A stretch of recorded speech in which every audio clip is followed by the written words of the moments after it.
Қайырлы күн.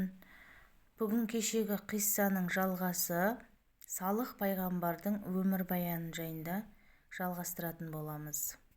Пайғамбарлық міндет. Сөйтіп жүргенде бозбаланың жасы 18-ге келді. Күш-қуаты мен парасаты кемелденіп толыға берді. Тәңірісі Жебірейілге Салыққа барып әмірімді жеткіз, оны пайғамбар етіп таңдадым, мойнына ұлы міндет жүктедім. Шырақ жағып қараңғы қауымды ізгілікке бастасын. Менің бірлігімді патшаға білдірсін, адасқанды хақ жолға салсын деді. Жебірейіл Салыққа жас жігіттің кейпінде келіп сәлем берді. Бұрын-соңды мұндай адам көрмеген Салық періштеден жөн сұрады. Жебірейіл: «Әй Салық, тамырың терең, тегің мәлім ерен едің. Туғаннан көрген жанды баурап алардай өрен едің. Әкең Қасур мен шешең Зағымды жақсы танушы едім. Сен сол екеуінің кіндігінен өрбідің. Жасыңда жасанған жауға қарсы тұрып қылыш сермедің. Жаратқан сені жөргегіңнен тәрбиеледі. Тәніңді қайыспастай шымыр қылды, жаныңды майыспастай мығым қылды. Аманатты ақтайтын сәтің келді. Патшаңа барып Алланың бірлігіне шақыр. Надандық түнегін түріп, тұңғиық түбіне батыр деп кеңес берді. Көкірегіне жарық сәуле салды. Содан кейін Салық патшаға келіп: «Уа мәртебелі патшам, айтар бір сырым бар еді. Сені мен бізді жаратып жан берген, кірпіш саздан тән берген бір Алла. Тәңірді танығайсың, іліміңе қаныққайсың» деді. Патша бұл сөзге қатты ренжіді. «Ей Салық, мен сенен үміт күтіп едім. Өлсем тағыма отырар ізбасарыма тең едім. Осынша құрмет көрсеткенде қылған сыйың осы ма?» деді. Сонда Салық: «Уа патшам, мен мұны жаным ашығаннан айттым. Алланың бірлігін танысаң, көкірегіңе иман нұры толады. Қос дүниең абат, қос қуанышың қабат болады» деді. «Ертеңге дейін ойлануға мұрсат бер» деді патша. Салық кеткен соң қаумалаған уәзірлері: «Патшам, Салыққа сенбеңіз, сөзіне иланып еркіңізді оған бермеңіз. Ол сізді алдап тұр. Ойы арам, пиғылы жаман. Ажалыңыздан бұрын өлтіріп сарайыңыз бен мал-мүлкіңізді иемденіп қалмақ» деп азғырды. Патша күншіл уәзірлердің сөзіне иланып қалды. Ертеңіне Салыққа қияс сөйлеп, қырсыға жауап берді. Патшаның айнығанын көрген пайғамбар оған қатты ренжіді. Басына қатер төнді, жанына қауіп келді. Жебірейілдің айтуымен елден шығып кетті. Жүріп отырып Қарра тауына барды. Бұл тау Орасан аймақты алып жатыр еді. Ол осы жақтан бір үй соқты. Ол үйдің ұзындығы 300 құлаш, 240 құлаш еді.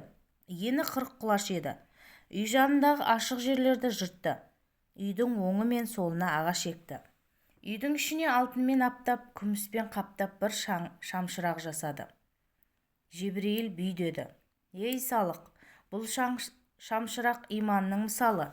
Шамшырақтың сәулесі толысып, оның жарығы алыс жақынды түгел қамтыса, толған иманның нұрда барша жанның көкірегін ашады, ділін тазартады. Оның шұғыласы пенденің тастай қатқан жүрегін жібітсін» деді. Ертесіне жұрт келіп үйді көріп қатты таңғалды. Бірақ Салық қанша рет көркем насихат қылып елді тура жолға шақырса да, ешкім оның сөзіне иланбады. Салық үмітін үзді. Жебірейіл айтты: «Ей Салық, тасты жерге қанша топырақ шашсаң да, лезде егін шығып жайқалып кете қоймайды. Кездесіне кепкен сайды суға толтыру үшін де еңбектену керек. Сен барынша еңбектене бер, қалғанын Құдайдың еркіне тапсыр. Алла әрекетке берекет береді» деді. Салықтың жанкешті еңбегінің арқасында 300-ге жуық кісі момын атанды. Салықтың түйесі. Жебірейіл періште Салыққа басқа бір аймаққа барып дін таратуын тапсырды. Салық ол жерге барып шырын тілмен ғажайып нақылдарды төкті. Бірақ жұрттың көбі хақ ісінен дүние тірлігін жоғары қойған жандар еді. Салықтың сөзі ешкімге ұнамады, көңілге жақпады. Бәрі де: «Оны өлтіре алмаймыз, оның тегі де мықты, беделі де күшті. Егер сөзіне құлақ аспай қойсақ, өзі-ақ шаршап тоқтайтын шығар» деп ойлады. Бірақ Салық насихатты бір сәтке болсын тоқтатпады. Ақыры адамдар мынадай шешімге келді. Олар өзара кеңесіп: «Біз былай етейік, одан өзі істей алмайтын бір нәрсе қалайық. Егер қолынан келмесе, онда елімізді тәрк етіп кет деп айтайық деді. Бұл сөзге бәрі келісті. Олар Салыққа келді. Ей Салық, сен бізден не сұрайсың? Тілегің не деп сұрады. Жан берген, ақыл берген, сана берген Тәңірге сеніңдер деді. Жиылған жұрт, мойындамасақ не болады деді. Онда әд елінің кебін кешесіңдер. Тәңірім оларға сансыз нығмет берді. Байлық шүкірлікке емес, күпірлікке әкелді. Менмендіктен көңіл көздері бітелді. Шүкірлік етудің орнына Алланың пайғамбарын жәбірледі. Сендер де сондай күйге ұшырайсыңдар деді. Жұрт, ей Салық, біздің бабамыз пұтқа табынды. Көкірегінде қандай арызуы болса, тас мүсінге айтып жалынды. Бізге де осы дәстүр мұра болып қалды. Біз үшін иман осы. Сен өз Тәңіріңнің хақ екенін қалай дәлелдейсің деді. Салық, не қалайсыңдар деді.